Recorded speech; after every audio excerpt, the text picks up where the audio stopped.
y a mille et une manières dont nous cherchons à satisfaire le vide profond qui est en nous, car l'être humain est un puits vide qui a constamment besoin d'être rempli de délices.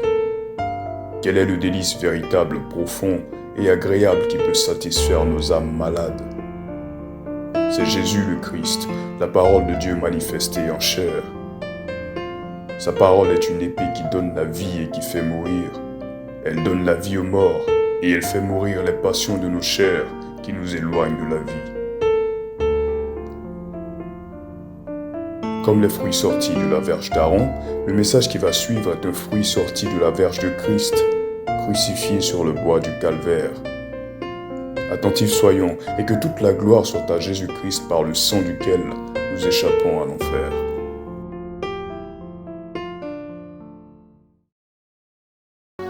La découverte de l'importance des chants, de la musique dans le royaume des cieux. Alors, nous avons déjà vécu tout à l'heure une bonne partie du message. Ce n'est pas maintenant que la prédication a commencé. Le message a commencé en fait depuis 10 heures. C'est à travers l'instrumental, c'est à travers la musique et l'adoration que tout ce qui s'est passé s'est passé. Et imaginez-vous si la musique peut apporter dans un lieu l'ombre de l'Esprit de Dieu. Une musique inspirée de Dieu. Des musiques inspirées des démons peuvent apporter aussi l'ombre des démons. Il y a des personnes, à cause de certains types de musique qu'ils écoutent, ils deviennent bêtes. À cause de certains types de musique qu'ils écoutent, ils voient leur capacité intellectuelle diminuer. Imaginez-vous qu'un démon de bêteté recouvre un jeune homme de son ombre. Un démon qui rend bête inspire une musique bête où on dit grikata grikata pam pam, ce mouton pam pam pam pam pam pam. Et tu écoutes, tu joues cette musique régulièrement dans un lieu. Chaque musique jouée dans un lieu est une invocation de l'esprit qu'il a inspiré. Chaque musique que volontairement on chante ou auquel on adonne notre cœur, nous sommes en train d'invoquer l'esprit qui l'a inspiré. Et imaginez-vous que c'est un esprit de folie, un esprit de bêteté, un esprit qui est insensé. Vous allez voir qu'il y a des jeunes qui commencent à avoir des mauvais résultats à l'école au fur et à mesure qu'ils s'enfoncent de certains types de musique. Ils commencent à être désintéressés de l'école au fur et à mesure qu'ils s'enfoncent de certains types de musique. Parce que dans le domaine de la musique mondaine, il y a des démons, il y a des esprits qui ont été mandatés pour éloigner les jeunes de l'éducation. Pour mettre la haine de l'instruction dans le cœur de la jeunesse. Je sais de quoi je parle. Vous savez, je vais vous dire une vérité. Beaucoup d'entrepreneurs qui n'ont pas de diplôme ou qui ne sont pas allés à l'école, qui n'ont pas fait des études, aiment souvent se vanter du fait que moi je n'ai pas étudié, je n'ai pas fait de diplôme, mais j'ai monté mon propre business. Il y a beaucoup effectivement à qui Dieu a fait grâce de ne pas forcément avoir fait des études en bonne et due forme et de pouvoir avoir monté leur entreprise, d'avoir fait un business qui marche. Maintenant regardez bien, suivez ce que je vais vous expliquer. Ces personnes qui se vantent de ne pas avoir de diplôme et d'avoir réussi, lorsqu'ils mettent les entreprises en place, ils cherchent des diplômés. Ils cherchent des personnes qualifiées pour pouvoir gérer les entreprises et gérer certains départements de leurs entreprises. La leçon que vous devez tirer de ça, c'est quoi? C'est que en fait, moins quelqu'un est instruit, moins cette personne est indépendante. Beaucoup de ces entrepreneurs qui se vantent de ne pas avoir étudié dépendent des personnes qu'ils ont employées sur beaucoup de tâches parce qu'ils ne savent pas le faire. Est-ce que vous comprenez? Vous allez voir que les vrais managers, les vrais directeurs sont des gens qui aiment se former et s'informer. Les vrais directeurs, les vrais managers vont chercher toujours dans une entreprise à savoir un peu de comptabilité, un peu de marketing. Ils peuvent avoir un œil un peu sur tout. Et parfois, quand un de leurs employés déconne, eux-mêmes ils peuvent prendre la tâche et puis le faire. Ne pensez pas que le manque d'instruction est un synonyme de piété et c'est une qualité dont ils vont se vanter. Bien au contraire, il faut être humble pour dire je n'ai pas de diplôme, mais malgré ça, Dieu m'a fait grâce. Mais quand tu es arrogant, tu dis on n'a pas besoin de longues études. Ça ne sert à rien de faire les longues études. Mais celui-même qui te dit ça, la voiture qu'il roule a été fabriquée par des gens qui ont fait de longues études. Imaginez-vous dans une société, tout le monde dit qu'il va faire l'entrepreneuriat. Imaginez-vous dans un pays où tout le monde dit qu'il ne va pas chercher à faire des études, des longues études. Nous tous, on devient hommes d'affaires, femmes d'affaires. Qui va embaucher qui? Qui va fabriquer les voitures? Qui va refaire les routes? Tout à l'heure, le matin, on a eu une coupure d'électricité ici. Imaginez-vous si ceux qui travaillent à la CIE, eux tous, ils avaient arrêté l'école en terminale pour faire leur propre business. En fait, il y a un chaos et un désordre qui va se créer s'il n'y a pas beaucoup de personnes instruites dans une société. La colonisation n'est jamais finie, elle continue, mais elle a changé de forme. L'esclavage n'est jamais fini.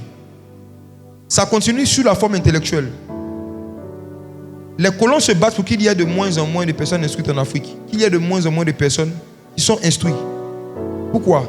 Parce que moins il y a des gens instruits dans un endroit, plus c'est facile de mettre ces personnes sous l'esclavage. Parce qu'ils seront dépendants forcément.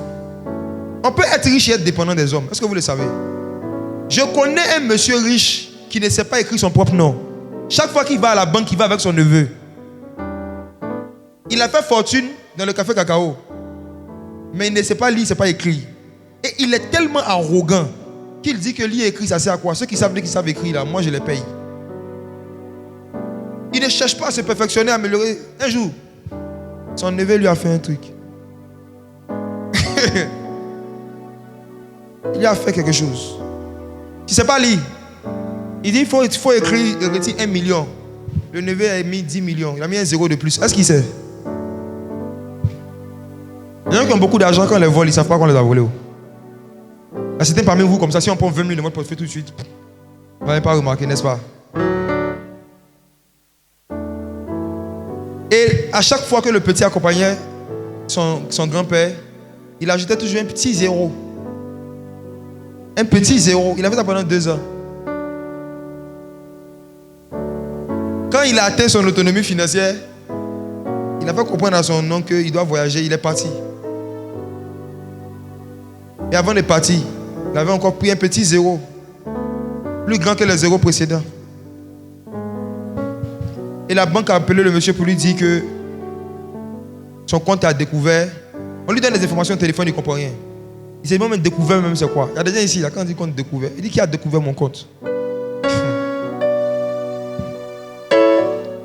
Bref, il a été volé, cet homme riche. Pourquoi? Parce qu'il était sous-instruit et il a décidé de le rester au nom de l'orgueil. Je ne sais pas pourquoi le Seigneur me parle de parler à quelqu'un. Faites attention. Même si vous avez la grâce de commencer à prospérer, mais que vous avez des lacunes, si vous ne corrigez pas vos lacunes seront des pièges qui vont vous ramener en bas. Il y a beaucoup de gens qui ont prospéré un matin, on ne sait plus, les affaires se sont détruites un matin parce qu'il y avait des compétences qu'ils n'avaient pas, des connaissances qu'ils n'avaient pas.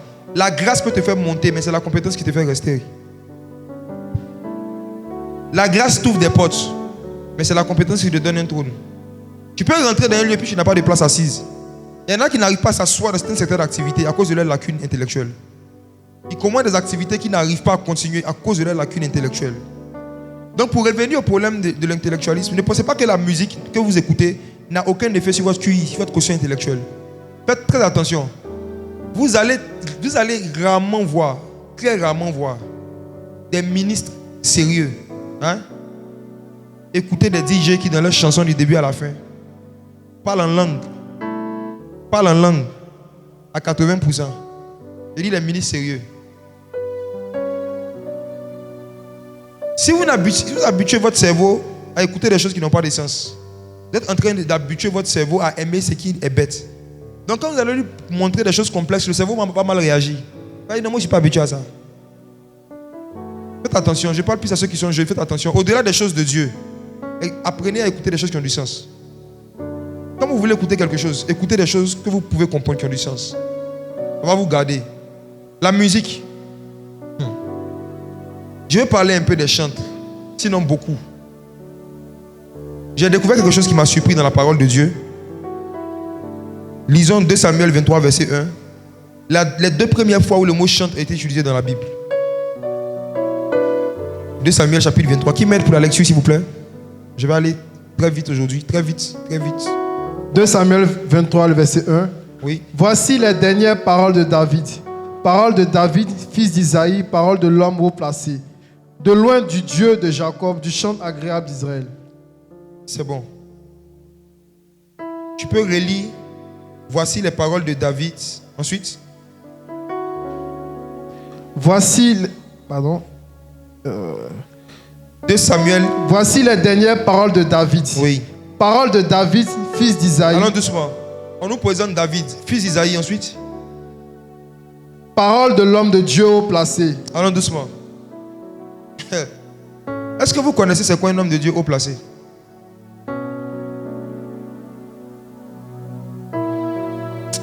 L'homme de Dieu quoi?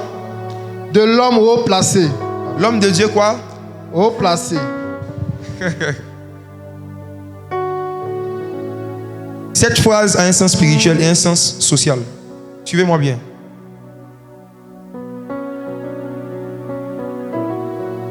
Dans une autre traduction, ils ont mis l'homme de Dieu très élevé. C'est quoi un homme de Dieu qui est élevé ou qui est haut placé? C'est un homme de Dieu que Dieu a mis au-dessus des œuvres de la chair. Chaque fois qu'il y a un péché que tu n'arrivais pas à arrêter et que Dieu t'aide à arrêter ce péché, Dieu t'a élevé. Je réponds. Chaque péché qui est dans ta vie que tu n'arrivais pas à arrêter et que Dieu t'aide à arrêter, Dieu vient de t'élever. L'élévation selon Dieu, c'est lorsque Dieu nous place au-dessus de nos désirs charnels. C'est lorsque Dieu nous place au-dessus des choses qui étaient au-dessus de nous hier. C'est quand Dieu nous donne la force de surmonter des choses qu'on n'arrivait pas à surmonter. Je vous en supplie, chrétiens, quand on vous chante les chansons, on dit tu seras élevé au... Ne pensez plus au fait que vous serez directeur général d'entreprise. La première forme d'élévation que chaque enfant de Dieu doit rechercher, c'est l'élévation spirituelle. Et l'élévation spirituelle, c'est la faculté de se mettre au-dessus des choses qui nous empêchent d'être spirituels et de le rester. Est-ce que vous me comprenez? Ce matin, pendant que tu es en train de m'écouter, j'aimerais que tu pries dans ton cœur. Je dis, Seigneur, élève-moi. Vous allez voir que lorsque l'ange est apparu à Marie et qui lui a dit que c'est elle qui allait porter le Messie, elle a dit, comment est-ce que mon Seigneur a pu jeter les regards sur quoi? La bassesse de sa servante. Marie a confessé qu'elle n'était pas élevée. Marie a confessé qu'elle n'était pas élevée. Elle a confessé qu'elle était dans quoi? La bassesse. La bassesse de ta servante. Mes frères et sœurs, qui a un dictionnaire français, donnez-moi la définition du mot bassesse. Ceux qui disent que Marie n'a jamais péché là. Ceux à qui on a dit que Marie n'a jamais péché, on vous a menti. Ceux à qui on a dit que Marie était immaculée sans péché, voici un truc simple qui montre que c'est faux. Elle a dit à l'ange, comment est-ce que mon Seigneur a pu jeter les regards sur la bassesse de sa servante? Donc elle dit, sa servante a une bassesse. Mais comment est-ce que malgré cette bassesse, le Seigneur a décidé de jeter ses regards sur moi? Que signifie bassesse? Qui a appris dans le dictionnaire français? Tu as trouvé, Didier? Mais quelqu'un à côté de toi? Oui. On dit quoi? État d'infériorité morale, manque d'élévation dans les sentiments, les pensées, absence de dignité, de fierté. État d'infériorité morale. Quand on dit que quelqu'un est dans un état d'infériorité morale, ça veut dire qu'il fait des choses qui sont contre la morale. Il a une petite moralité qui le pousse à faire certains péchés. Quand quelqu'un fait des abominations, on dit quelle bassesse. Quelle bassesse. Si Marie n'avait jamais péché, Dieu n'allait pas l'utiliser pour emmener Jésus. Pourquoi? Parce que quand l'ange l'a vu, qu'est-ce qu'il a dit? Tu es béni, toi à qui une grâce a été faite. La grâce est pour les pécheurs.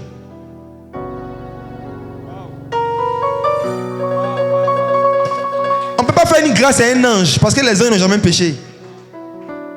Pourquoi un ange ne pouvait pas porter le Messie et le faire sortir? Parce que les anges étaient saints. Dieu avait besoin de quelqu'un qui a péché, qui est dans la bassesse. Parce qu'il prend les choses viles et celles qu'on méprise pour confondre les sages. Là où le péché abonde, la grâce surabonde. Donc pour que la grâce puisse surabonder, il fallait qu'il y ait quelqu'un qui a dans un péché abondant. La bassesse. Ne croyez pas en ces mensonges et ces bêtises des Romains. La seule personne, le seul humain qui n'a jamais péché, qui a immaculée conception, c'est Jésus, le Fils de Dieu. C'est Jésus. Tu es béni, toi à qui une grâce a été faite. On ne fait pas la grâce aux gens qui sont saints. La grâce, c'est pour les pécheurs. Marie était bien pécheresse comme il se doit. C'est pourquoi elle était étonnée d'être choisie. Parce qu'elle connaît sa vie. Certains m'ont saisi, mais comment elle était pécheresse? Parce qu'elle était vierge. Écoutez-moi, Satan aussi est vierge.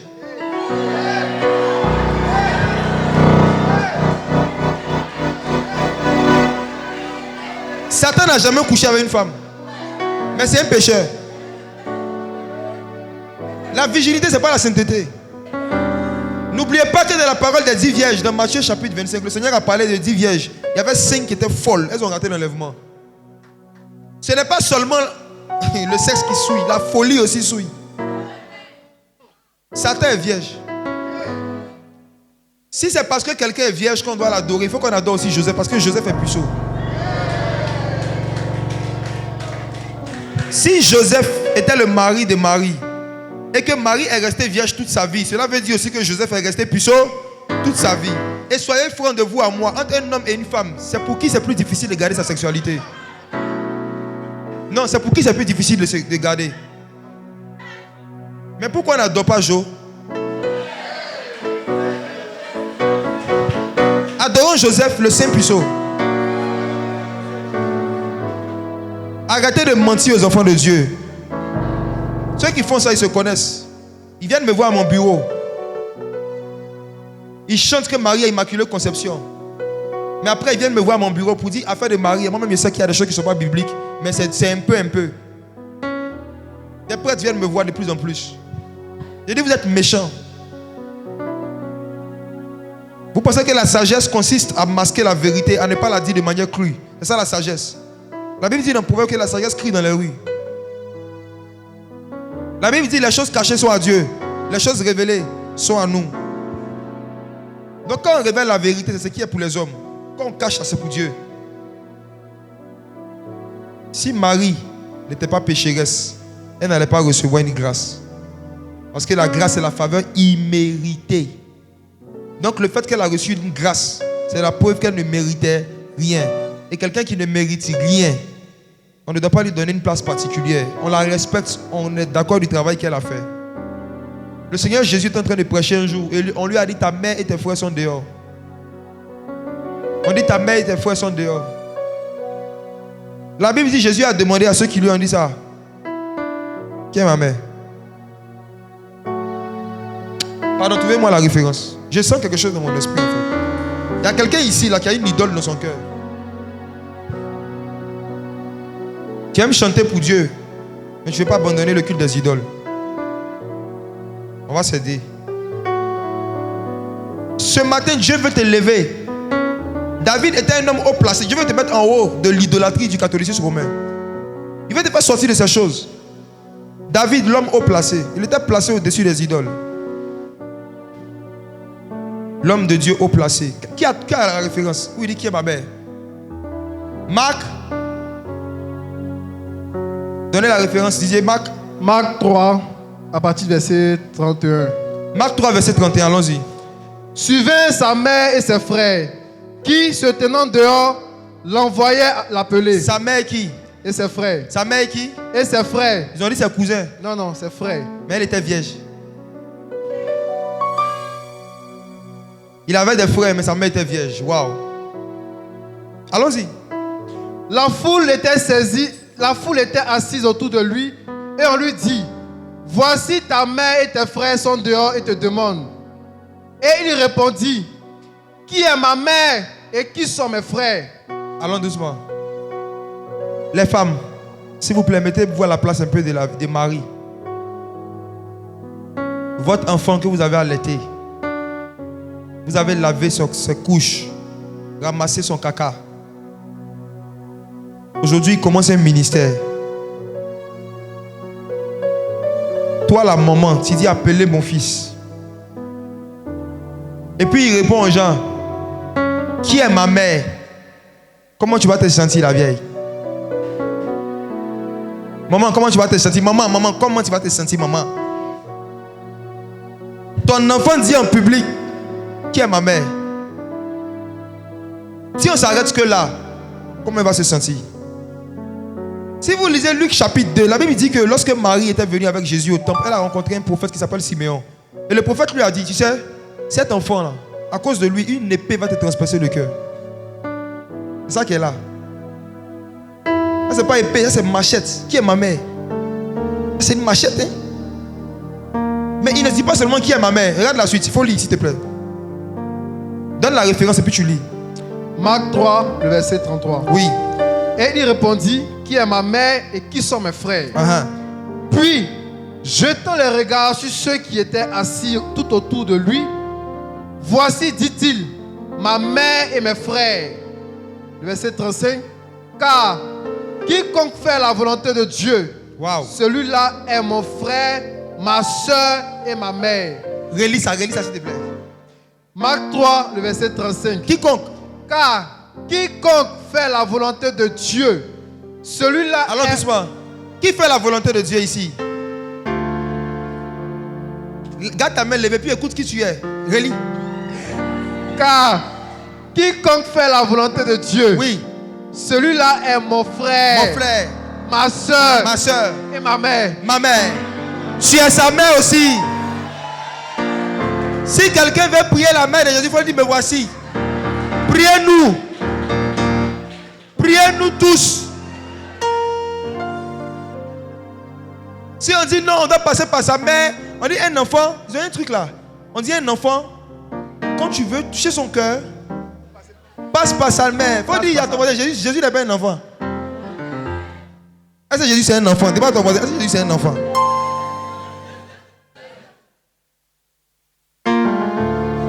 Si pour toi c'est un enfant, je suis sa mère. Il dit que quand on fait la volonté de Dieu, c'est sa mère. On est tous sa mère. Mettez foulard bleu sur nous.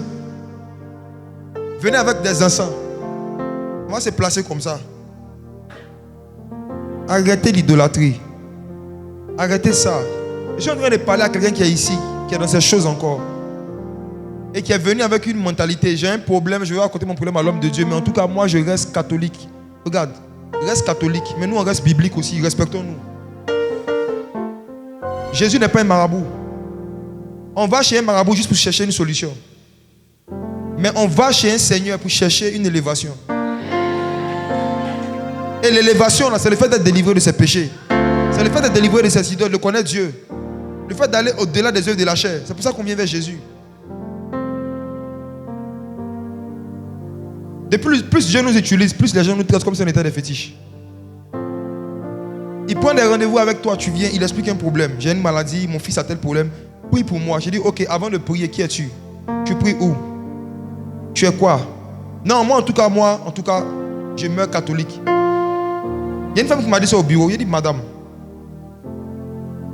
il dit, il ne faut pas faire ça. Il ne faut pas faire ça. Il ne faut pas faire ça. Il ne faut pas être plus fier d'une dénomination religieuse que de son appartenance à Jésus. Même si je suis évangélique, je suis baptiste, c'est pas bon. C'est pas bon. La Bible dit dans Actes chapitre 19, l'apôtre Paul avait rencontré des disciples. Et puis il leur a demandé, avez-vous reçu le Saint-Esprit quand vous avez cru? C'est tout. Est-ce que tu as le Saint-Esprit? C'est de ça qu'il s'agit. Il y a plus de païens dans les églises évangéliques que dans les mosquées. L'église évangélique aussi n'est pas épargnée. Ce qui est grave, c'est que à la mosquée, tous ceux qui sont là-bas, ils ont dit clairement qu'eux, ils n'appartiennent pas à Jésus. Ils l'ont dit. Et celui qui les conduit aussi l'a dit. Mais dans beaucoup d'églises, parfois même celui qui est au devant et qui dirige, lui-même, il ne connaît pas le Saint-Esprit. Le Saint-Esprit ne le connaît pas. Ceux qu'il dirige aussi ne connaissent pas le Saint-Esprit. Le Saint-Esprit ne le connaissent pas. Mais Jésus est un fonds de commerce. Jésus est le nom le plus populaire en ce moment. Jésus fait vendre. Jésus attire des foules. Et les gens qui ont des problèmes et qui cherchent des solutions rapides, ces personnes malheureuses et souffrantes là sont les proies en fait de ce genre de personnes. On te propose des solutions vite fait à base d'huile, de sel, d'eau, de bonbons pecto, prophétiques. Bonbons prophétiques. J'ai vu une dame avec des bonbons. Un jour, elle venait à mon bureau. Je vois qu'on parle un peu, elle mange, un peu, elle mange. Je dis, madame, vous pouvez manger. Après, elle dit, non, c'est prophétique. Bonbons prophétiques.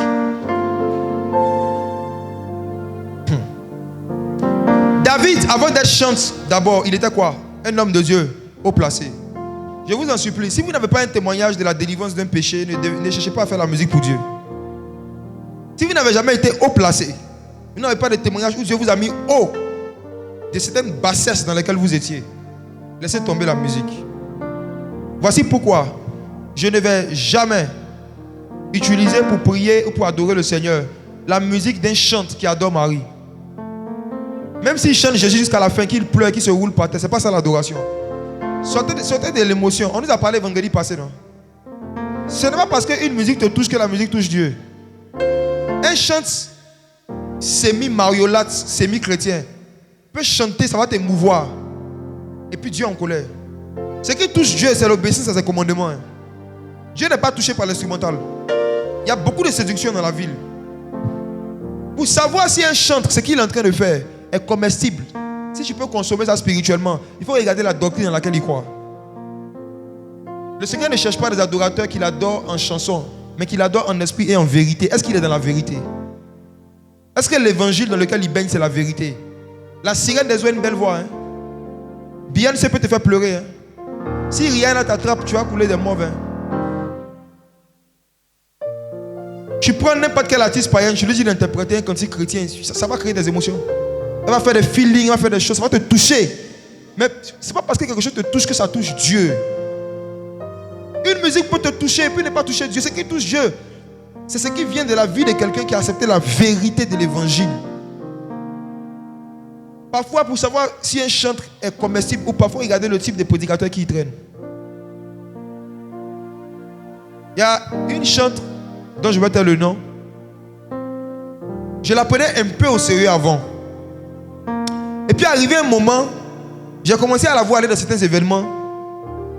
Je me suis dit bon. Et puis un jour, j'étais avec elle. Et son manager l'appelle. Il y a très longtemps, peut-être dans les années 2015, 2016, son manager l'appelle. Et puis elle lui dit, oh, on vient de recevoir un bon marché. On a une veillée ce vendredi. Ça a commencé comme ça, c'était sur par le marché. Regardez comment ça a commencé. Un marché. C'est l'église de Dieu, on appelle. On a invité ce vendredi. Quand elle a raccroché, je la regardais. Et il était parti. Il dit, c'est veille de quoi? Et il dit, non, c'est une veille de prière. Il dit, tu vas aller faire quoi? Tu vas aller conduire un temps d'adoration. Il dit, tu es parti.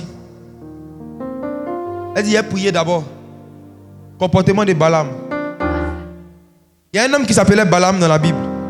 La Bible dit que les enfants d'Israël sont venus lui proposer de l'argent. Les ennemis des enfants d'Israël, les ennemis de Dieu, lui ont proposé de l'argent pour qu'ils maudissent les enfants d'Israël.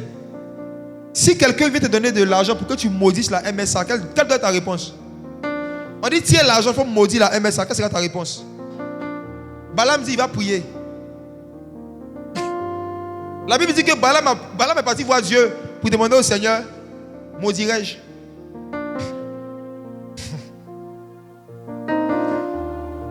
La Bible dit, Dieu dans son amour lui a dit non.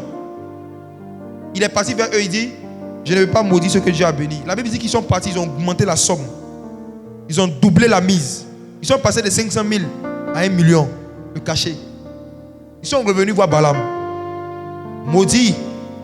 Il dit, je vais prier. Il est parti prier encore. Il allait en retraite. Il allait prier pour demander à Dieu, est-ce qu'il doit maudire mes frères à cause de l'argent? Il connaît la parole de Dieu. Il connaît la vérité. Mais il veut aller prier. Quand tu fermes ta Bible pour aller prier, pour demander à Dieu des choses qu'il a déjà écrites, Dieu va te dire oui, tu peux faire. Dieu a dit à Balaam, oui, il va les maudire. La Bible dit, la deuxième fois, Dieu a dit, va.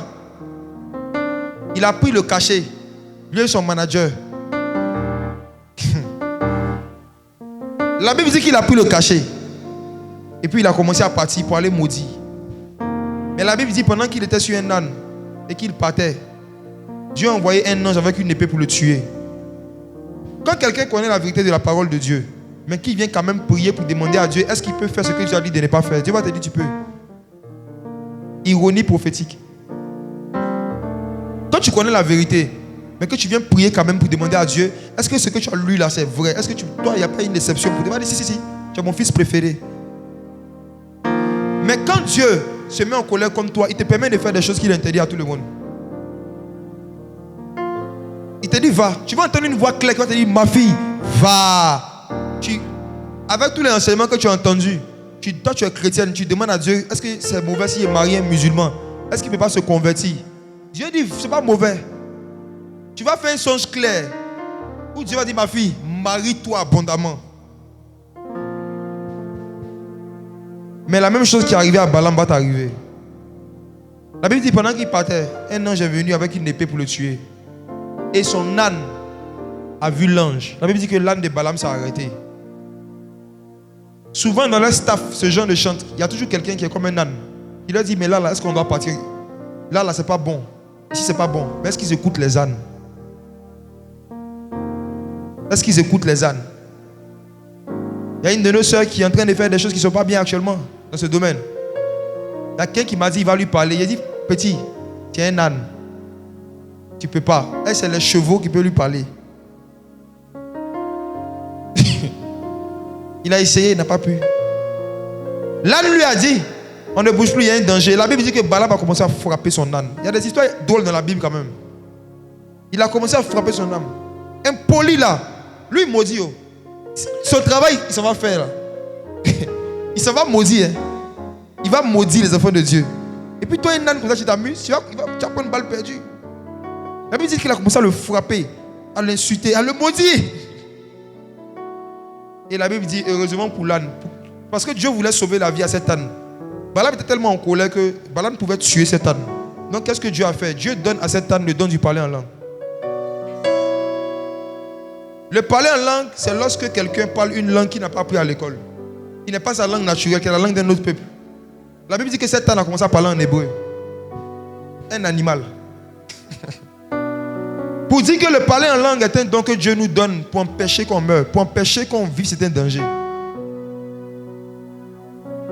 Cet âne a commencé à parler en langue hébraïque au prophète. Il dit, depuis que toi et moi on marche ensemble, est-ce qu'il t'a déjà désobéi? Mais comme le prophète était déjà fou, il ne s'est même pas rendu compte que c'était un animal. Il était en train de lui parler. La Bible dit qu'il a répondu à l'animal. Il dit, oui, mais je suis pressé, je dois aller maudire. Et puis, je dois aller maudire et puis je ne peux pas marcher.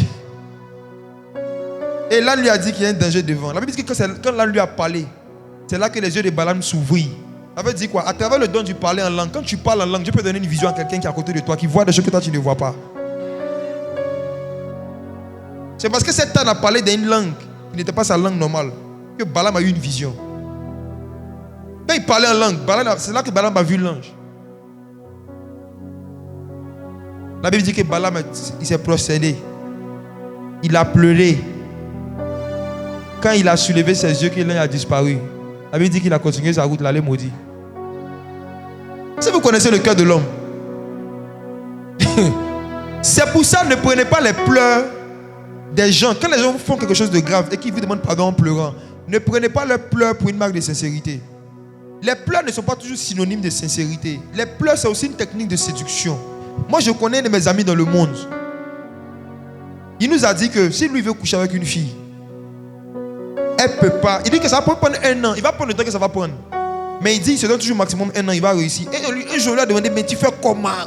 C'était notre modèle dans le monde. Il m'a dit, est-ce que vous savez pleurer? À 13 juillet. Hein? Il dit l'une des choses, il dit son joker, quand il fait tout, la fille ne veut pas. Il dit les femmes sont très sensibles au fait qu'on pleure pour elles. Donc lui, il a appris à pleurer. Il sait pleurer. Dans les situations les plus compliquées, quand il ne veut pas, il se met à genoux, il pleure, je t'aime, puis il pleure. On dit comment tu fais? Il nous a appris, mais on n'a pas pu. Les acteurs que vous voyez à Hollywood, dans les films, c'est des gens qui savent pleurer. Ils pleurent sur commande. On peut leur dire pleure, et puis il commence, et puis des vraies larmes, ça coule 4-4. Mais la personne n'est pas sincère. Mais la personne peut imiter une émotion au point où tu as dit waouh. Et dans le domaine de la musique, il y a beaucoup de nos chants chrétiens qui sont comme ça, c'est des acteurs. Ils savent pleurer et ils savent faire pleurer. Ils apprennent ça. Est-ce que vous savez qu'ils apprennent ça Philippe, pardon, il faut leur dire. Regardez, il est professeur de musique, il a fait l'INSAC. Philippe, viens. On apprend à pleurer à l'école de musique. Qu'est-ce que vous savez? On dit si tu veux faire pleurer des gens, il y a une façon de jouer. Attendez. Oui, exactement, exactement. Il y a des sons, il y a des rythmes qu'on utilise pour agir sur les émotions des gens. Exactement. Les frères, c'est pas parce que vous écoutez les chansons d'un chant qui vous fait pleurer que c'est un chant inspiré de Dieu. Il y a une dame qui est décédée récemment parce qu'elle a été battue. Elle était battue régulièrement par son mari. Et la dernière fois que son mari l'a battue encore, il a frappé jusqu'à ce qu'elle meure. C'était une chanteuse connue. Pas besoin de dire son nom, vous la connaissez. Ceux qui ne la connaissent pas, c'est pas grave. Vous n'êtes pas obligé de tout connaître dans la vie. Donc, cette chante-là, la particularité de cette chanson, c'est que ça faisait pleurer. Elle était connue pour ça. On dit c'est là qu'elle chante comme ça. Les gens appelaient ça l'onction. Oh, c'était pas l'onction depuis longtemps. Elle avait perdu l'onction il y a longtemps, depuis des années. Mais elle continuait de faire pleurer. L'une des choses qui peut faire pleurer, ce sont les pleurs du chant. C'est parce que son âme pleurait que qu'elle chantait, ça donnait envie de pleurer. C'était la présence de son amertume qui faisait pleurer les gens. Ce n'était pas la présence du Saint-Esprit. Elle était régulièrement battue par son mari. Elle cachait ses vivants dans l'amertume. Donc elle chante comme ça à travers la musique. Tu peux ressentir les émotions de celui qui chante. Et c'est le genre de chant. Ils sont toujours en train de chercher à vous faire pleurer. Ils veulent forcément vous faire pleurer. Quand vous finissez d'écouter la chanson, même quand il n'y a rien de grave, vous voulez pleurer.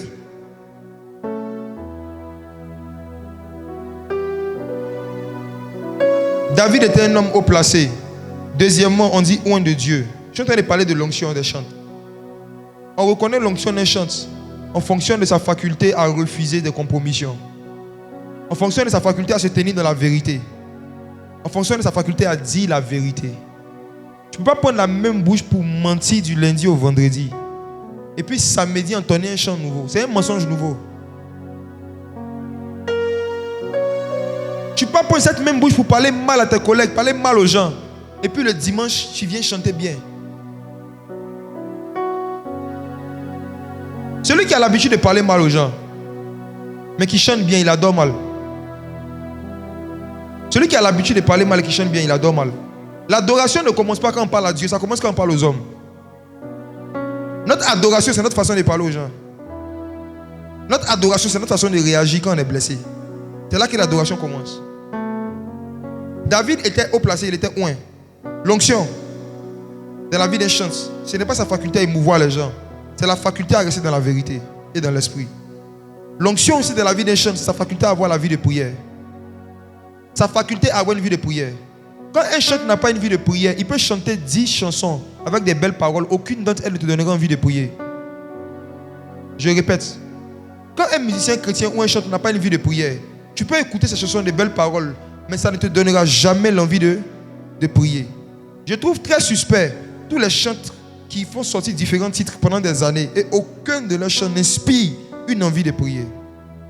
Le vendredi, quelque chose s'est passé avec ma femme quand elle dirigeait. Vous avez suivi, un moment elle a dit, on n'a pas besoin de chanter pour invoquer la présence de Dieu. Tu peux juste émettre des sons, tu peux juste soupirer. Et elle et puis TPM, ils ont commencé à faire des choses bizarres. J'étais dans les gradins, je me promenais, je regardais ce qui s'est passé. Il y a un moment, il n'y avait pas de chant. C'était que des sons. L'instrumental et des soupirs. Mais les frères, quelle gloire. Quelle gloire de Dieu. Quelle gloire de Dieu. Il y a beaucoup de chants qui travaillent plus leurs aptitudes musicales que leur vie de prière. Donc ils savent faire de belles choses, des musiciens qui savent très bien jouer, mais ça n'inspire pas l'envie de prier. Soyez sensibles à ces choses, observez ces choses. Ensuite, ouais, on dit du chant agréable d'Israël. Les frères, le mot chante, je vais commencer avec ça et puis avancer un peu. J'ai été très très surpris de voir que dans l'hébreu, ça signifie cantique. Vous pouvez vérifier. Dans l'hébreu, c'est zami, ça veut dire cantique. Ou encore psaume. C'est ce même mot-là qui veut dire psaume. Ça veut dire quoi?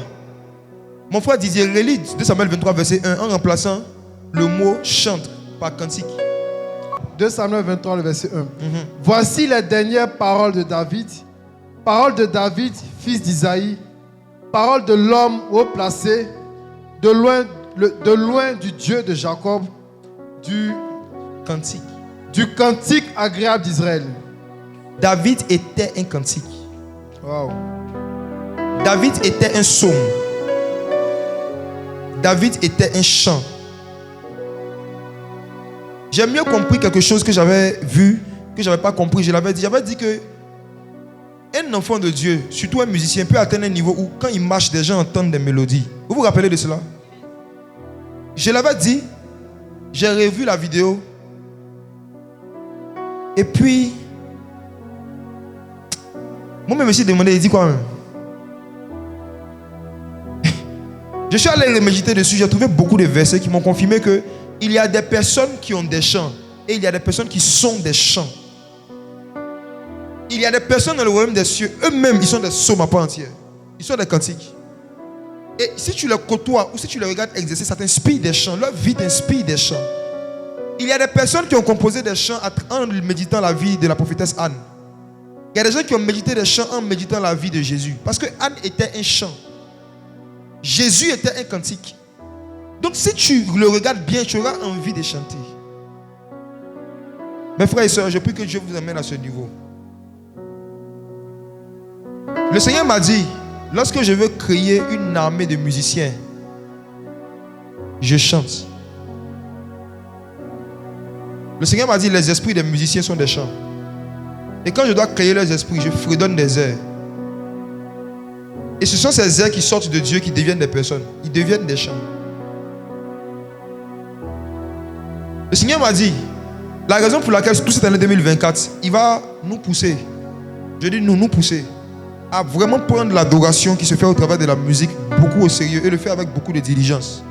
C'est parce que la musique, l'adoration, c'est sa nourriture. La prédication, c'est la nourriture des hommes. Quand on prêche, c'est une nourriture spirituelle qu'on prépare pour les hommes. Mais quand on adore le Seigneur, c'est pour qui? C'est pour le roi. Et je vous assure, dans une maison, ceux qui préparent pour les servantes et les gardiens, dans la maison d'un roi, ce n'est pas le même service traiteur qui fait la nourriture du roi. Je suis allé quelque part, je vais te dire des noms, quelque part, chez un homme très influent de ce pays, un milliardaire. On est rentré dans son lieu de travail. Et quand midi a approché, j'ai demandé à celui qui nous a fait rentrer là-bas, à midi, comment vous faites pour manger ici? Il m'a dit, les serviteurs, ils sortent pour aller manger. Maintenant, le boss, il y a un restaurant spécial qui lui livre les plats chaque midi. Ceux qui sont chargés de nourrir le peuple, ce n'est pas les mêmes personnes qui sont chargées de nourrir le boss. Ceux à qui on confie la responsabilité de préparer ce que le boss va manger là, c'est des gens haut placés dans le domaine de la nourriture. Ils doivent connaître les allergies du roi. Ils doivent connaître ses préférences. Ils doivent connaître ses temps. Les rois ne mangent pas en tout temps. Ils ont des heures où ils mangent. Là, c'est des gens très réglés. Ceux qui préparent la nourriture doivent connaître leur temps. Ils doivent connaître leurs allergies. Est-ce que vous connaissiez les choses auxquelles le Saint-Esprit est allergique? C'est les chances qui doivent maîtriser ça. Ceux qui conduisent l'adoration touchent à la nourriture du roi. Ils doivent faire attention à ce qu'ils font. Le niveau d'hygiène qu'il doit y avoir doit être plus élevé. Le niveau de pureté qu'il doit y avoir doit être plus élevé. Parce que, même dans le psaume, Asaph a dit, mon œuvre est pour le roi. Ce n'est pas pour le peuple. Il y a une femme qui a suivi Jésus. Oh Saint-Esprit, je viens d'avoir une lumière. Elle avait sa fille qui était tourmentée par un démon. Elle poursuivait Jésus. Elle dit, Seigneur, guéris ma fille. Guéris ma fille. Le Seigneur ne répondait pas. Et les disciples lui ont dit, Seigneur, elle nous embête. Si tu ne veux pas lui répondre, renvoie-la. Et le Seigneur Jésus ne lui répond pas. Il parle aux disciples. Il dit, en fait, on ne donne pas la nourriture des enfants aux petits chiens. En d'autres termes, chaque nourriture a un destinataire. Il ne faut pas mélanger les choses. Et la Bible dit que cette femme ayant entendu cela, elle s'est prosternée, ou encore dans le grec, elle a adoré. Et dans l'adoration, elle a dit à Jésus, oui, mais les petits chiens, ils mangent les miettes qui tombe de la table des enfants. Et le Seigneur a regardé cette femme et il lui a dit, ta foi est grande, va, ta fille est guérie. Qu'est-ce qu'on peut tirer comme histoire dedans? On ne donne pas la nourriture des enfants aux petits chiens. On ne donne pas la nourriture de Dieu aux hommes. Ne donnez pas l'adoration aux hommes. On ne fait pas la louange pour amuser le peuple de Dieu. La louange, ce n'est pas pour les hommes. On ne donne pas la nourriture des enfants aux petits chiens. On ne donne pas l'adoration aux hommes. On n'adore pas pour les hommes. Ce n'est pas pour eux qu'on adore. Ce n'est pas pour eux qu'on adore. On n'adore pas pour eux. La nourriture, c'est pour le Père. Maintenant, les hommes vont manger les miettes de ce que les chaînes sont en train de servir à Dieu. Je me suis rendu compte qu'en fait, ce que nous sentons, ce que nous vivons, quand des personnes sont en train d'adorer Dieu, ce sont les miettes. Ouais. Ce sont les miettes de ce que Dieu reçoit. Que Dieu ouvre vos yeux un jour pour que vous voyez ce qui se passe quand quelqu'un est en train d'adorer Dieu. Qu'il vous montre ce qui se passe dans l'esprit. Ce sont les miettes que Dieu nous donne. Parce qu'à la base, l'adoration, ce n'est pas la nourriture des hommes, c'est la nourriture de Dieu. Mais il nous accorde la grâce de participer un peu aux miettes. Voici, je vais avancer sur un autre point. 1 Roi chapitre 10, verset 12. 1 Roi 10, verset 12. Je vais lire rapidement. Tu as trouvé? Je veux qu'on lise rapidement.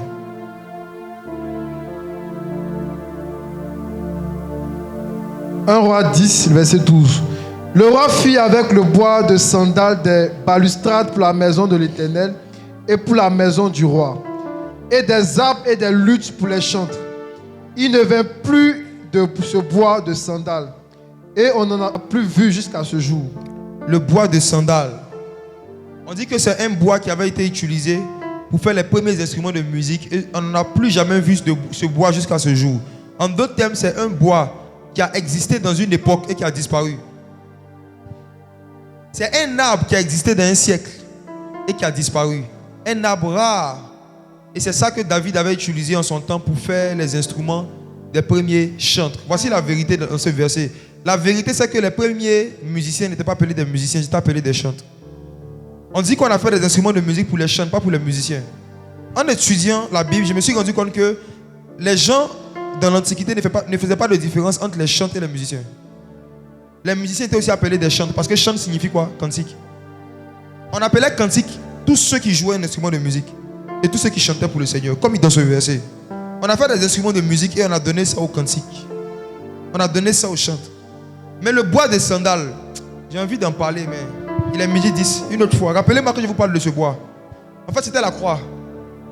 Les musiciens de David ne jouaient pas avec leurs instruments, ils jouaient avec l'œuvre de la croix. Rappelez-moi, les gars, je dois vous parler de ça. Ils jouaient avec la croix. C'est pourquoi la croix, quand tu punches, ça ressemble à une guitare. On va en reparler. Regardez une autre vérité, on va avancer. Rappelez-moi, il faut que je partage ça avec vous. Regardez, le bois de sandal.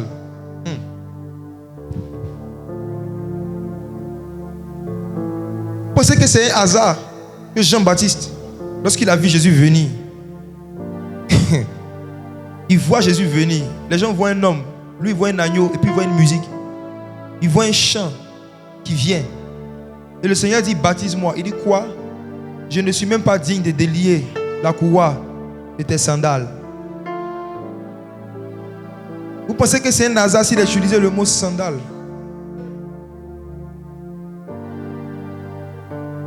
Rappelez-moi, il faut que je parle de ça. J'ai envie de parler de ça, mais il est midi 11. Je vais avancer. Rappelez-moi. Je veux parler maintenant d'une vérité. Excusez-moi, ça va choquer beaucoup, mais je dois dire des choses. C'est la vérité. Vous pouvez vérifier dans la parole de Dieu. En fait, il n'y a personne dans la Bible qui a eu un ministère de chant. Chant, ce n'est pas un ministère. Il n'y a personne. David même chante, ce n'était pas son ministère. En fait, il n'y a personne dans la Bible qui a eu un ministère de chant. Chant n'était pas un ministère, c'était une fonction. Il y a une différence entre les deux. Je prends un exemple pour vous montrer la différence. La Bible dit que dans Actes chapitre 6, arrivé un moment, il y a eu une discussion entre les personnes qui servaient la nourriture. Et les apôtres ont dit, choisissez avec vous 7 personnes remplies du Saint-Esprit à qui on va confier cette tâche. Et c'est eux qu'on appelait les diacres. Donc les diacres dans l'église, c'était des gens qui avaient une fonction, qui consistait à distribuer la nourriture. Mais diacre, est-ce que c'est un ministère? Qui a déjà vu quelqu'un, son ministère, c'est diacre? Qui connaît un homme de Dieu, lui son ministère, il est diacre, son ministère. Ils ont pris des gens qui avaient des ministères pour en faire des diacres. Parmi les diacres, il y avait Philippe l'évangéliste. Philippe était évangéliste, mais il était diacre dans l'église. Étienne, lui c'était un ange, c'était un messager. Oui. Il y a des prédicateurs hors série. Étienne lui était hors série, lui c'était un ange, c'est un messager. Étienne était un messager. Mais Étienne était diacre dans l'église. Donc, si tu n'as pas un ministère, tu ne peux pas occuper la fonction de diacre. C'est la même chose avec chantre. Celui qui n'a pas un ministère ne peut pas occuper la fonction de chantre. Tous ceux qui ont occupé la fonction de chantre dans la Bible, c'est parce qu'ils avaient un ministère. Mais aujourd'hui, on regarde celui qui a un talent. Or, Satan a un talent, il chante bien, mais Satan n'a pas le ministère. Quand le Seigneur a chassé Lucifer, il ne lui a pas enlevé son talent, il lui a enlevé son ministère. Est-ce que Satan ne continue pas de chanter aujourd'hui? Mais est-ce que c'est le ministère qui fait? Pas parce qu'un chanteur est en train de chanter qu'il est en train de gagner un ministère. Je vais vous expliquer 2 ou 3 choses, mes frères. Dieu va nous aider. On nous a trop séduits. 1 Chronique chapitre 6, verset 31 à 32. Allons-y.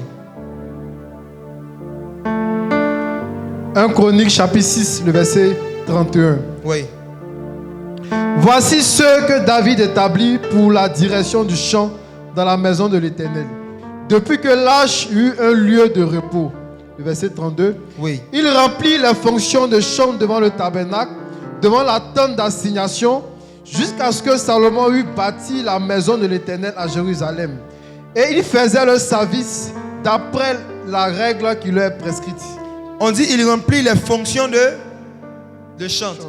Il remplit des fonctions de chantre. Donc c'était une fonction. Ce n'était pas un ministère. Je continue. On prend 1 Chronique chapitre 25. Il existe 3 types de chantres dans le royaume de Dieu. On va voir ça. Il y a 3 types de chantres. 3 types.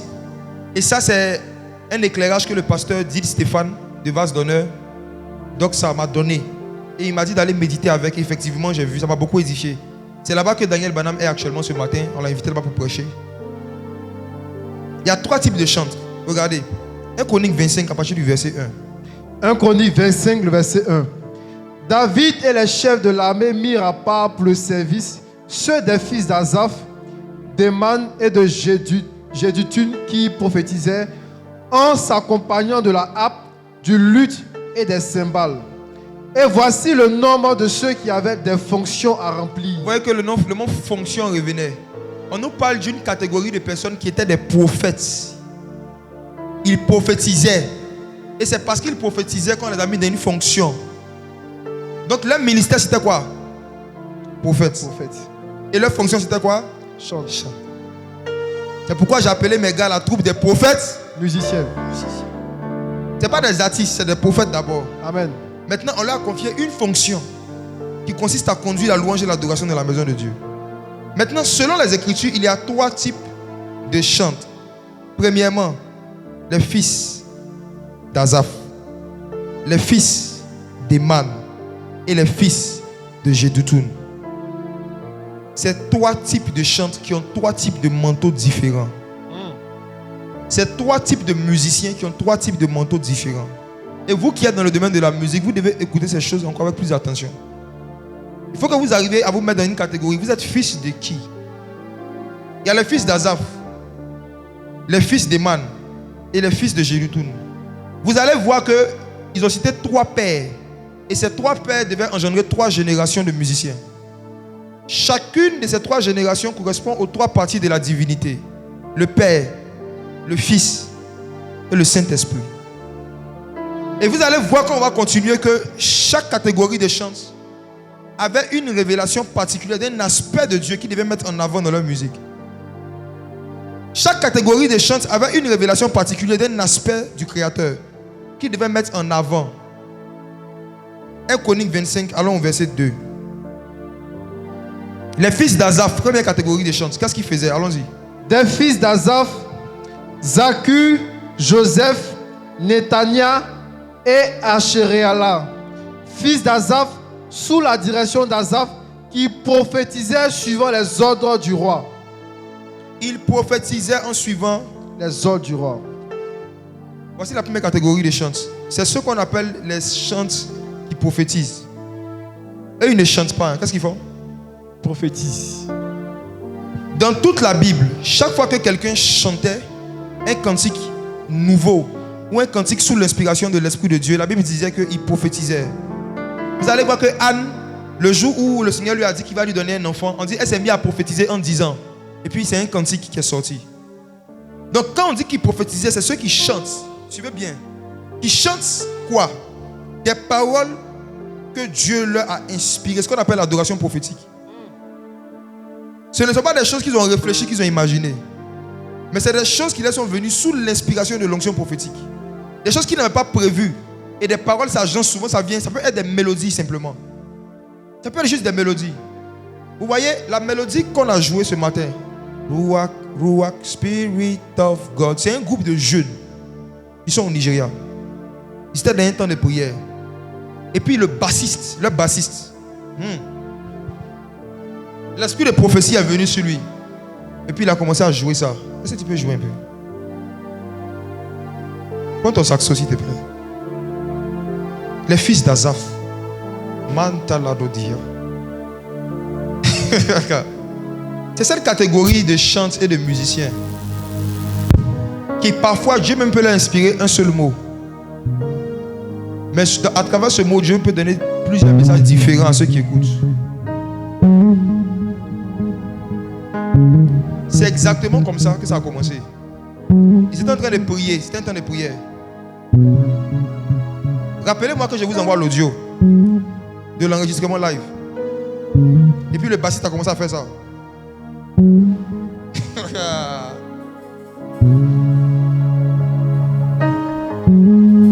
Qui a remarqué que lors de la veillée, arrivé à un moment pendant la délivrance, j'ai dit qu'il y avait des personnes qui avaient été envoûtées, possédées par des esprits à travers de la musique. Et j'ai demandé qu'on joue quelque chose. J'ai reçu des témoignages. Vous savez, les caméras ne peuvent pas tout filmer. Les gens qui ont fait le travail ont fait de leur mieux. Ils ont envoyé 5 caméras plus un drone. Mais la façon dont les gens étaient placés, la foule, vous aussi qui étiez là, vous ne pouvez pas tout voir.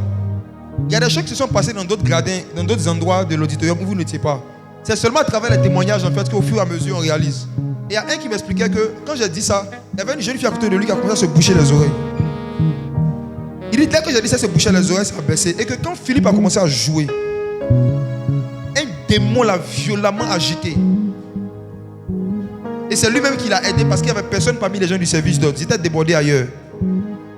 Il m'a envoyé un message que je ne le connais pas.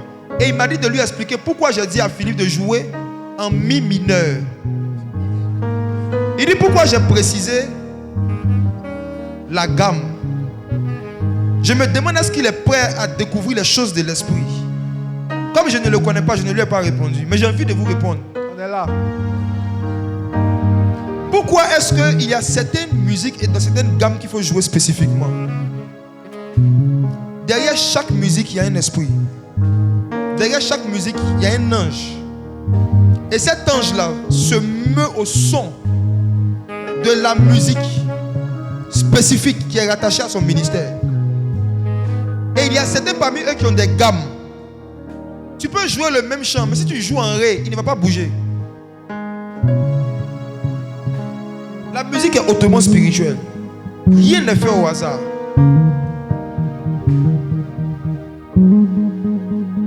C'est bon, sinon on va commencer quelque chose. C'est bon.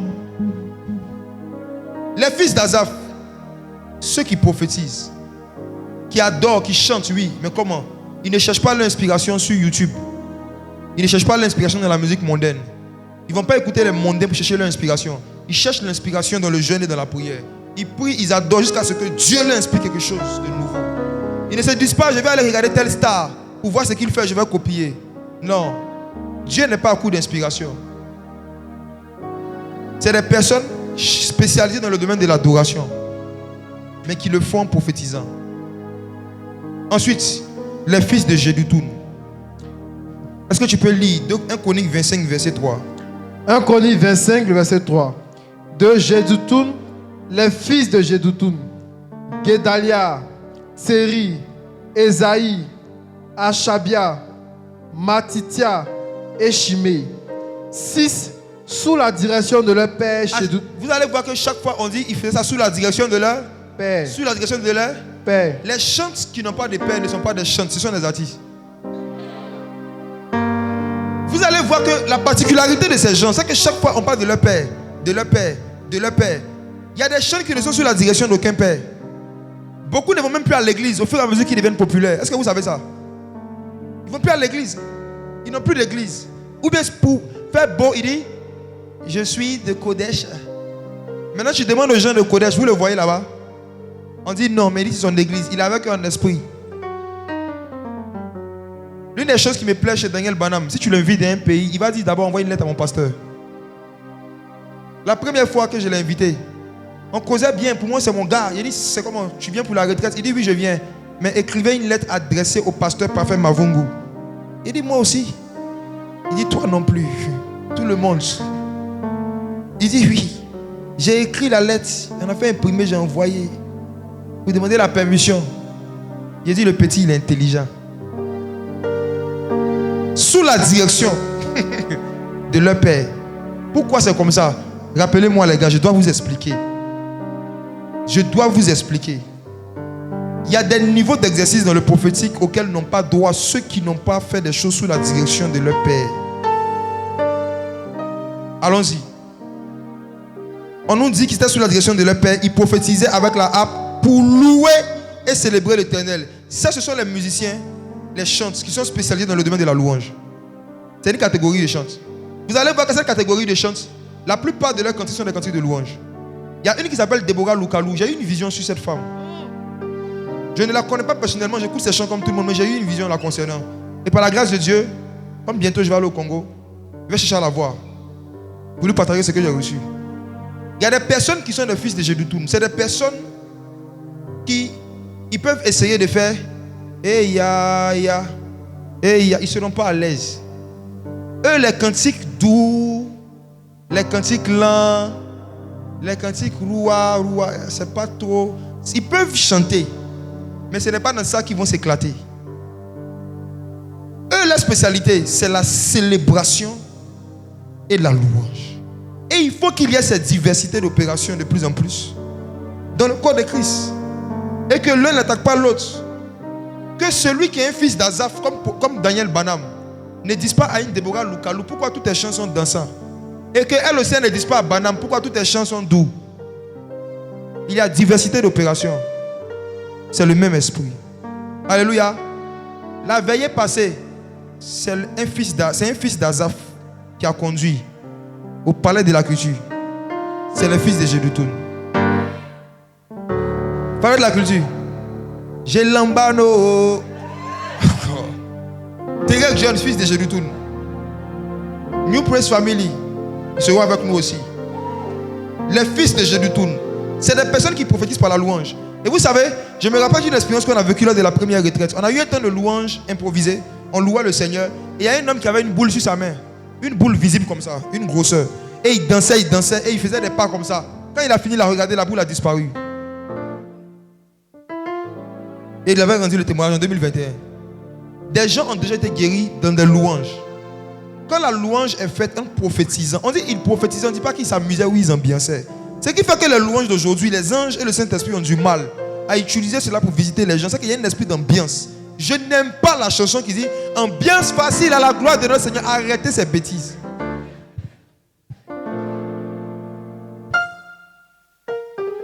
On dit ils prophétisaient, ils ne sont pas en train d'ambiancer les gens. Bien que ce soit dansant, bien que ce soit rythmé, ils sont conscients que s'ils sont en train de travailler avec l'esprit de prophétie, ce n'est pas un jeu. Ne faites pas la louange d'un esprit d'ambiance facile. Mais faites ça d'un esprit. Dites-vous que l'esprit de prophétie peut me visiter, me guérir. L'esprit de prophétie peut me parler pendant que je suis en train de danser. Les fils de Jeduthun. Et la dernière catégorie de chants, ce sont les fils d'Éman. Verset 4. Démon, les fils d'Éman. Verset 5, allons vite. Tous fils d'Éman qui étaient voyants du roi pour révéler les paroles de Dieu et pour exalter sa puissance. Dieu avait donné à Éman 14 fils et 3 filles.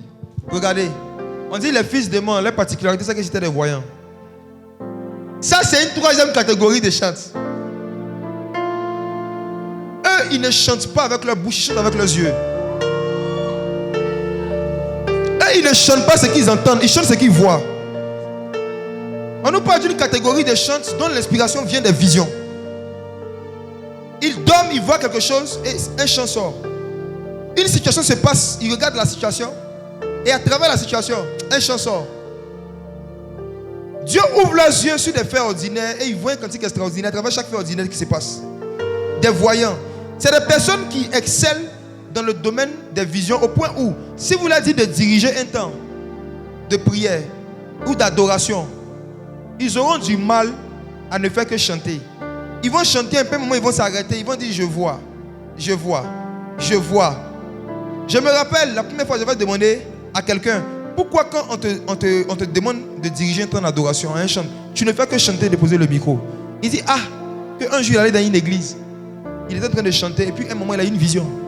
Et il a dit, il y a quelqu'un ici qui a telle chose. La puissance de Dieu est tombée sur la personne.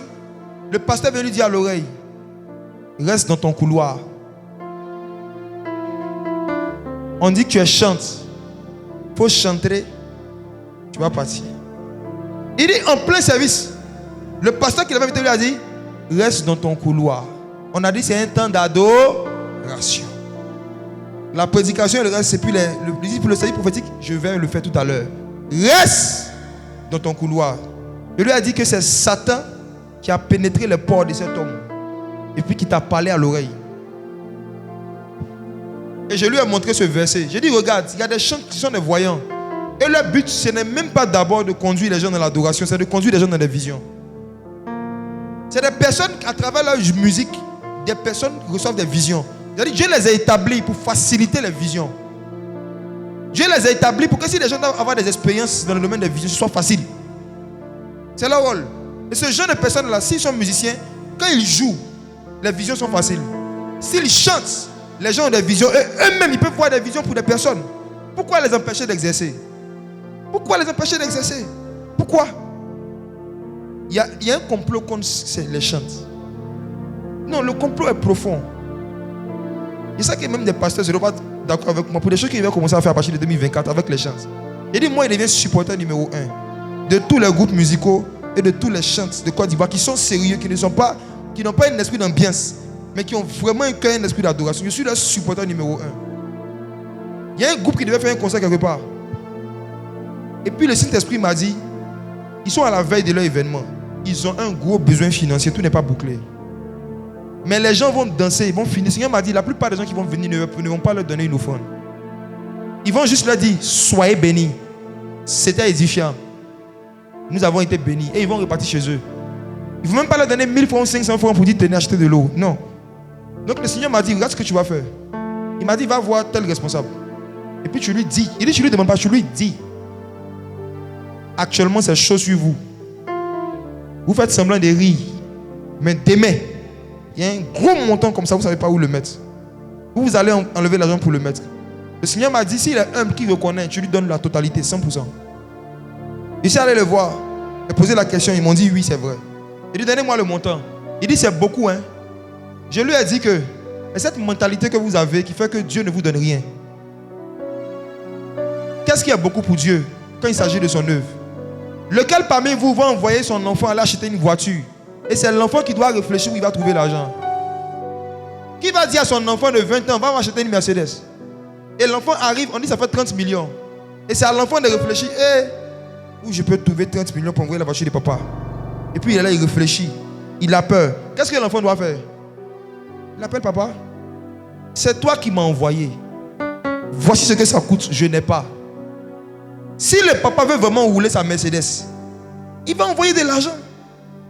Je leur ai dit, qui vous envoyez dans ce ministère de chants? N'est-ce pas que c'est Dieu? Maintenant qu'il y a des problèmes d'argent, vous ne priez pas pour ça. Ils avaient même caché cela aux membres du staff. C'est les responsables seulement qui savaient. Il dit, mais pourquoi vous ne leur dites pas clairement qu'il y a un problème d'argent? Pourquoi vous ne le dites pas? Il dit, c'est parce que dans votre mentalité, vous pensez que c'est votre ministère. Vous ne savez pas que c'est le ministère des anges. Vous ne savez pas que la louange et l'adoration, c'est le ministère des anges. Quand il y a un besoin dans ce domaine, ce n'est pas à vous de vous morfondre et puis de vous débrouiller. Vous devez crier à Dieu. Donnez-moi le montant. Criez sur un peu. Ils m'ont donné, je l'ai envoyé. Le Seigneur me montre encore un autre, qui est dans un autre pays, hors de la Côte d'Ivoire. Le Seigneur dit, tu vois cette personne-là. Son événement, les gens sont venus, ils ont dansé, ils ont fait tout. Il y a plus de $2000 qui restent. Il réfléchit, il ne sait pas comment il va faire. Et on l'appelle, on lui réclame l'argent. Je fais tout, je rentre en contact avec eux. Il me confirme la chose. Je lui dis, tu sais pourquoi c'est arrivé? C'est parce que tu penses que c'est ton ministère. C'est pour ça que tu n'as pas communiqué clairement sur les besoins. Je lui ai envoyé l'argent. Et je lui ai dit que ce soit la dernière fois que tu te permettes de traiter le ministère, un ministère de chef de l'adoration, comme si c'est ton ministère à toi. Et ils sont pleins comme ça. C'est pourquoi arrivé un moment quand ils sont découragés financièrement, des labels bizarres, des sponsors bizarres commencent à rôder autour d'eux et à leur faire des propositions. Et les mêmes chrétiens qui ne les ont jamais soutenus seront les premiers à les diffamer. Vrai ou faux? Les mêmes chrétiens qui ne leur ont jamais donné une offrande, eux qui n'ont jamais pensé à les aider financièrement, vont commencer à les attaquer. Aidons-nous vivants.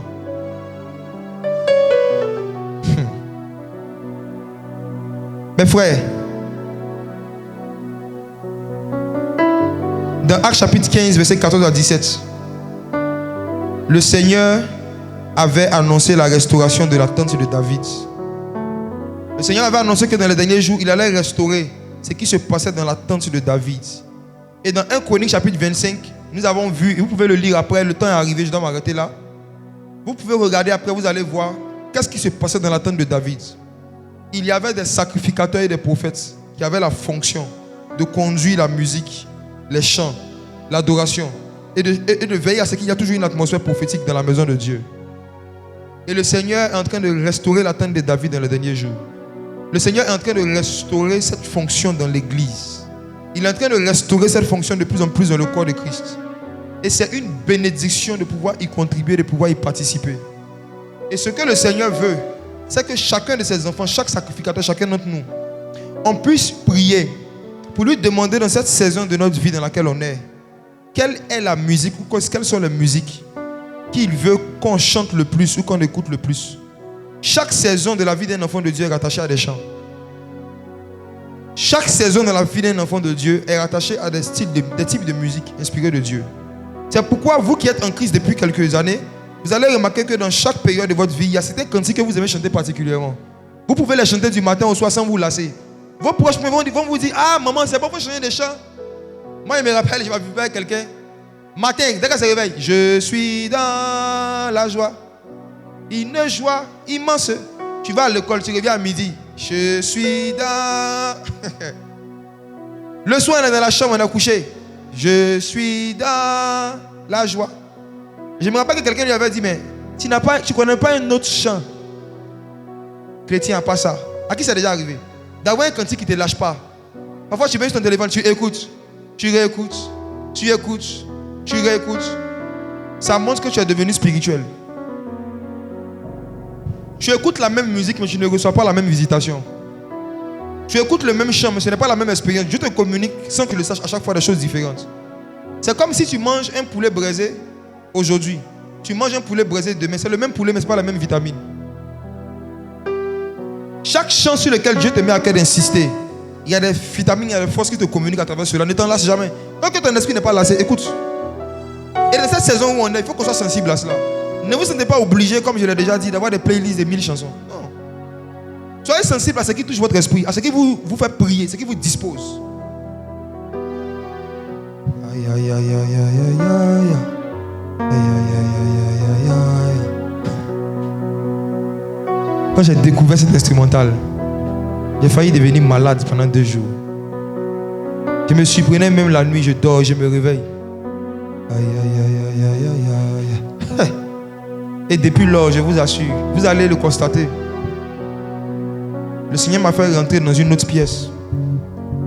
C'est parce que nous n'avons pas eu le temps la dernière fois à l'auditorium. Je le disais dans la voiture tout à l'heure à Kelly et Victor. Je leur disais que ce qui m'arrivait quand on était dans le stade, moi j'entendais les pensées des cœurs des gens. Ce que les gens disaient contre moi, j'entendais.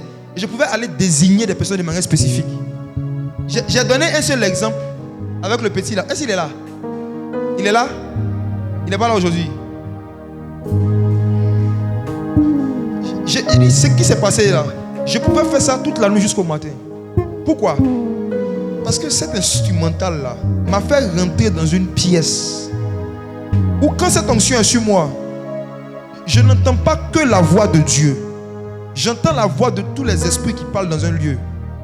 Si c'est Dieu qui est en train de parler, je l'entendrai. Si c'est un esprit d'un homme qui est en train de parler, je vais entendre. Et je vous assure, je crois que nous sommes arrivés à un point ici en Côte d'Ivoire dans le réveil où le Seigneur Jésus-Christ veut démontrer cela devant les païens. Je suis convaincu que lors de notre prochaine veillée, il y aura des médias. Je suis convaincu de cela. Et quand le Saint-Esprit va voir des médias, il sera excité. Il sera excité. Jésus aime point. Jésus aime glorifier son nom. Jésus aime exalter son nom. J'ai vu un miracle se passer, que j'annonce d'avance, que ça va se passer, vous serez témoins. J'ai vu quelqu'un qui a été envoûté pour que ses pieds poussent de manière anormale. Ça fait la deuxième fois que j'ai cette vision. Quelqu'un dont la pointure n'est pas la pointure naturelle, c'est le fruit d'un envoûtement. Cette personne va venir à une veillée et on va demander à toutes les caméras de venir se mettre là. Et son pied va rétrécir devant tout le monde. Ça s'est déjà passé, n'est-ce pas, à la retraite? Mais ce n'était pas... On n'a jamais mis les vidéos sur internet. Maintenant, je parle de quelque chose qui va se passer en direct devant toute la Côte d'Ivoire. Il y a des choses qui sont passées à la Sablière de Benjerville. C'est ceux qui étaient là qui ont vu. Et quand on raconte, les gens ont l'impression qu'on raconte des histoires. Mais mes frères, on ne va pas raconter des histoires. On va démontrer des histoires. On va démontrer des histoires. Mais on ne pourra pas rentrer dans ce genre. Vous ne pouvez pas accéder à ce genre de puissance sans des musiques et des cantiques inspirés de Dieu. Les cantiques sont des échelles. Les cantiques sont des escaliers. Les cantiques sont des portes. Est-ce qu'on peut prier? Spirit of God, Ruach, Ruach, Spirit of God, Ruach, Ruach, Spirit of God, Ruach, Ruach, Spirit. Tu vas prier, tu vas lui perdre dans cette saison. Révèle-moi les musiques, les cantiques et les chants que tu veux que je t'offre. Chaque adoration est une offrande. Chaque louange est une offrande. Et c'est Dieu dans l'ancienne alliance qui dictait le type d'offrande que les sacrificateurs devaient lui donner. C'est Dieu qui doit te dire le type de chant que tu dois lui offrir. C'est lui qui doit te dire le type de louange que tu dois lui offrir. C'est la nourriture de Dieu. Lorsqu'on veut nourrir quelqu'un, on lui présente un menu. Et on le laisse choisir dans le menu, nous imposer des plats. Laisse Dieu t'imposer des chants dans cette saison. Laisse Dieu t'imposer des cantiques. Dis Seigneur, quel est le cantique à travers lequel tu veux que je te loue, que je t'adore? Quels sont les cantiques que tu veux que je prenne pour te célébrer? Révèle-les-moi de cette période. Je vais t'adorer avec les fils d'Asaph. Je vais t'adorer avec les fils de Génutoun. Je vais te louer avec les fils de Génutoun. Je vais t'adorer, te louer avec les fils de Man. Prie, prie. Ah. Yeah. Arrasca patalo de conele va sabranda la cosa. Ay ay ay ay ay ay ay. Ay ay ay ay ay ay ay. Ay ay ay ay ay ay ay. Ay ay ay ay ay ay ay. Ay ay ay ay ay ay ay. Ay ay ay ay ay ay. Marrasca palasco padelosia. Omske pakaje pranda la cose vali. Masca padelos kapayanda la sapando lo kaje bralos. Mandalas que prado los que payando le clus de paya.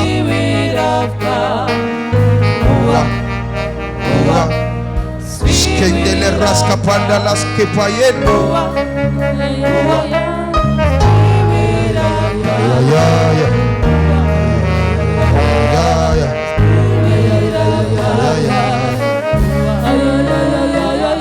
Pendant qu'un groupe est en train de dire Haya, est-ce qu'un autre groupe peut dire Ruach, Ruach?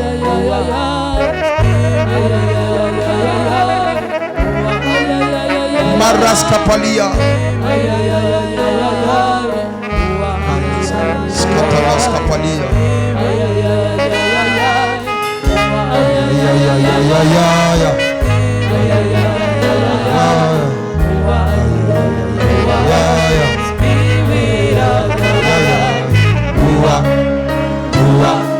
Spirit of God. Ne reste pas silencieux, adore-le. Spirit of God. Spirit of God. Rakaja prato les ovale. Ya Araska pandala dokaya. Cantele koska pani. Dis Seigneur, fais-moi monter dans cette saison. T'as une dimension d'adoration plus élevée. Vas-y, vas-y.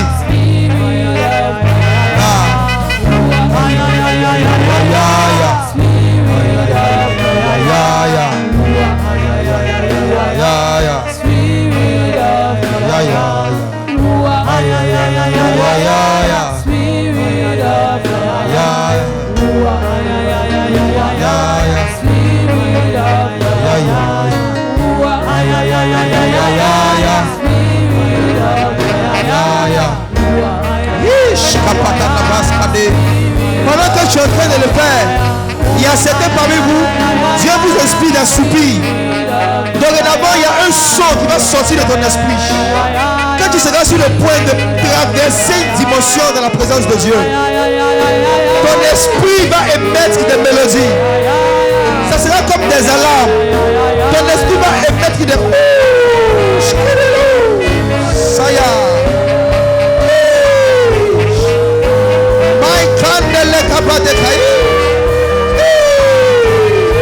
Est-ce que quelqu'un peut soupirer dans l'esprit?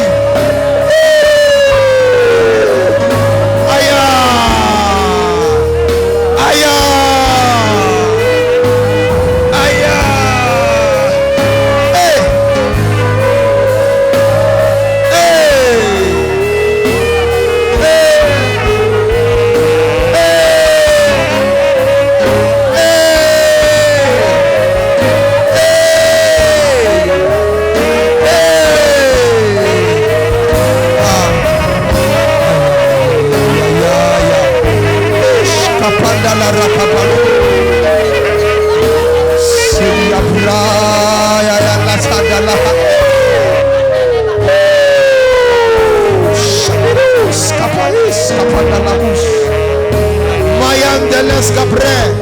Dans l'armée, il y a des cris de guerre. En fonction du type d'attaque et d'offensive qu'on veut lancer, il y a un son, un cri qui est lancé et qui est poussé par le soldat. Il y a des guerres que Dieu veut mener pour toi. Il y a des combats que Dieu veut mener pour toi. Voici pourquoi il te dit, crie, crie de l'esprit. Quand tu vas soupirer avec ce cri, une armée d'anges va commencer à combattre.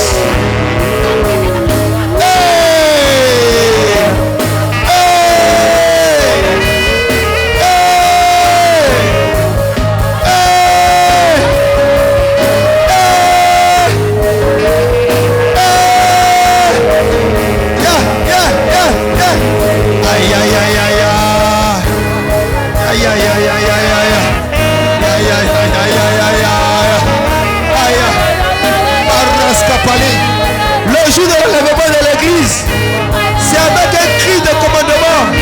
En plus de la trompette, il y aura la voix d'un archange. Il va pousser un son, il va pousser un cri. Peut-être qu'il va dire Chadé. Et nous serons enlevés dans les airs. C'est avec un cri. My God, Mandelero, ça veut dire El Shaddai, El Shaddai, El Shaddai, El Shaddai. Laisse ton esprit exploser.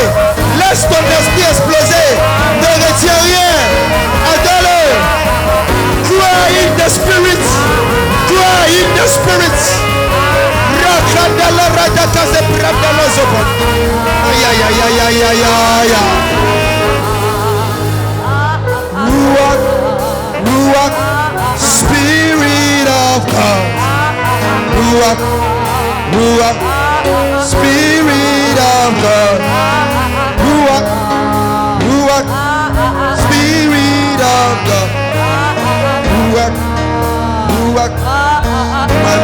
Kapaya. Ruach, Ruach, bless wind of God. Ruach, Ruach, Spirit of God. Ruach, Ruach, bless wind of God. Ruach, Ruach, Spirit of God. Maya ya ya ya ya prana sapatia. Shara. Skapalaya. Saria. Skopalaya. Shadow. Aya. Sadila.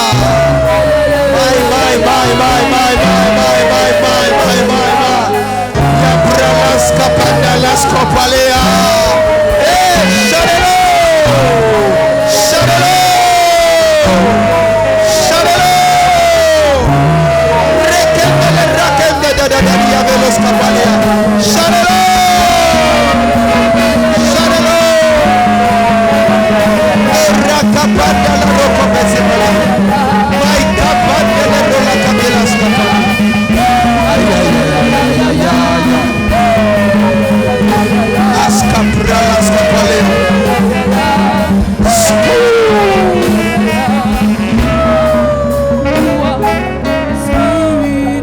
Juste la basse, le saxophone et le piano.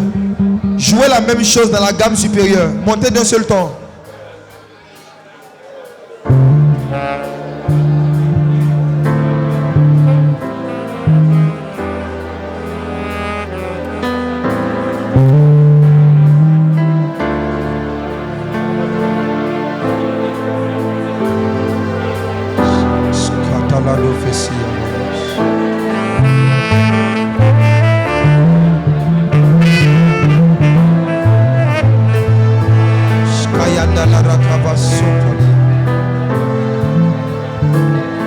Ton Dieu est en train de t'élever.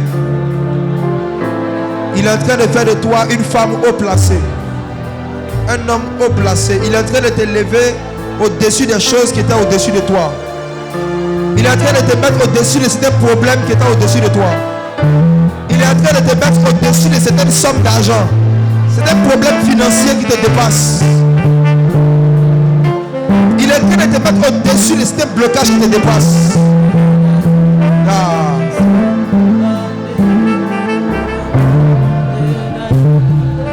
Écoute cette mélodie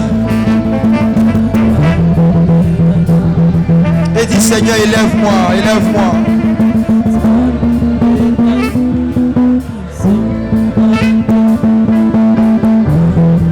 Maralas Kapaya.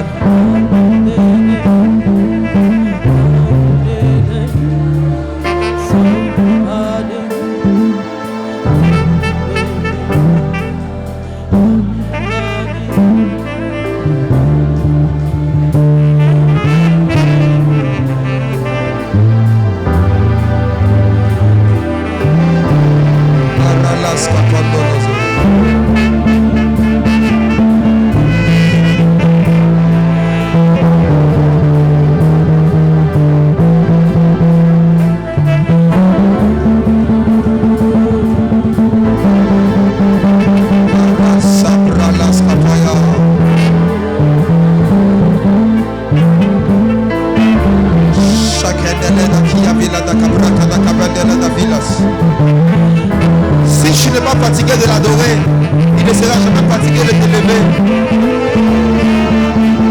Ton élévation dans le monde des esprits va s'arrêter où ton adoration s'arrête. Ton élévation s'arrête où ton adoration s'arrête.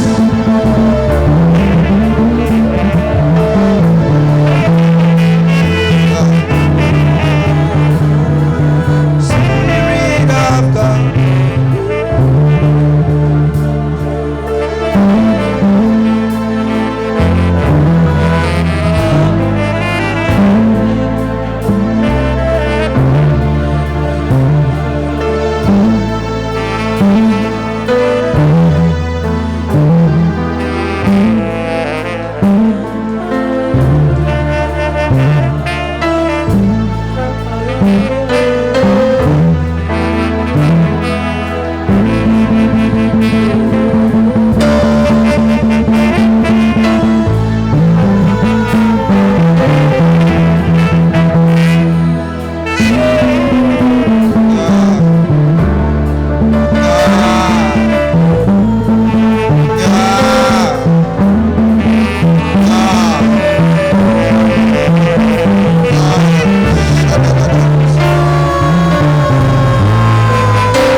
simplement par son amour.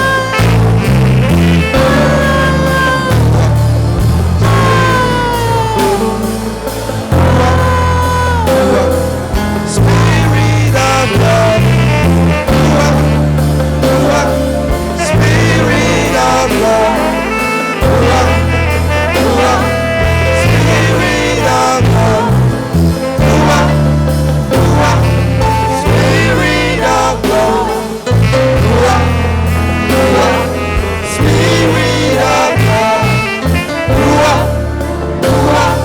Spirit of God. Spirit of God.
Dans cette atmosphère, je veux lancer un appel. Est-ce qu'il y a quelqu'un qui veut donner sa vie à Jésus pour de vrai? Est-ce qu'il y a quelqu'un qui sent dans son cœur qu'il doit renoncer à lui-même, qu'il doit abandonner la vie qu'il mène et commencer une nouvelle vie avec Christ? Si c'est le cas, lève la main. On veut t'encourager. Tu peux acclamer le Seigneur pour eux. Tu veux se donner à Jésus. Viens devant, lève la main et viens devant. Si tu veux te donner à Jésus, viens devant.